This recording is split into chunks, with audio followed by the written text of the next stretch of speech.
Yeah. Yeah. All right. Well, we are talking about a potentially stormy evening for all of us, for some of us. They're going to be scattered around. Okay. They should be in the metro between midnight and 2 in the morning. I think they're peaking out right now. Okay. So the odds of severe thunderstorm warnings after what we have here is low. I'll be here until Lindsay gets in, so I'll definitely have you covered here. Make sure you have our free app. You can get customized alerts, not only for lightning, but severe thunderstorm warnings to your location.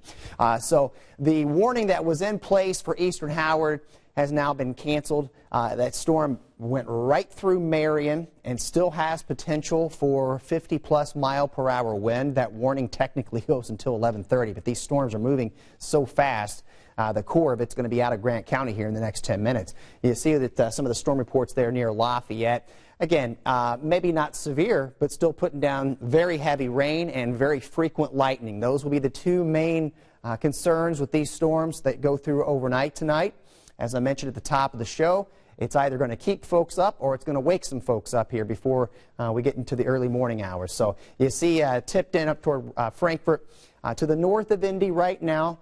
The line itself moving east, but it's building south as well. So I think it should get close to Indy sometime in the ballpark of 1:30. Okay, so may get some rumbles of thunder and downpours and that real low chance that we could have a pocket of 60-plus mile-per-hour wind or some dime to pea-sized hail with the storms that are moving through here. So temperatures tonight not too bad, and much of this will get out of here by the time, at least the heavy stuff should be done by the time the kids go to the bus stop in the morning. Some drizzle may linger, clouds linger into about lunchtime. And then we're going to dial in another mild one here late in the afternoon. We're back into the 70s across central Indiana as that cloud deck starts to thin, especially the farther north you travel. And then getting into Tuesday, we're setting the stage for what may be our best day of the week, as we've got low 50s out the door, and then near 70 with sunshine on Tuesday, which looks to be, again, just a stellar spring day.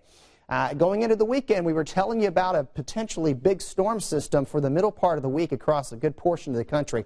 That is still on target.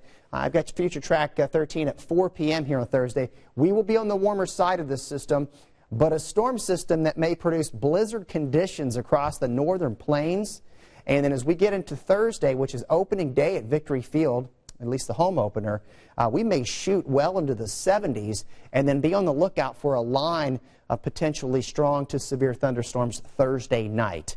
And then that was going to be followed up by a shot of sharply colder conditions. So notice 58 Wednesday, we shoot into the 70s Thursday, and then we get the whiplash there, 30s for lows early next weekend, and highs back down into the lower to mid-50s.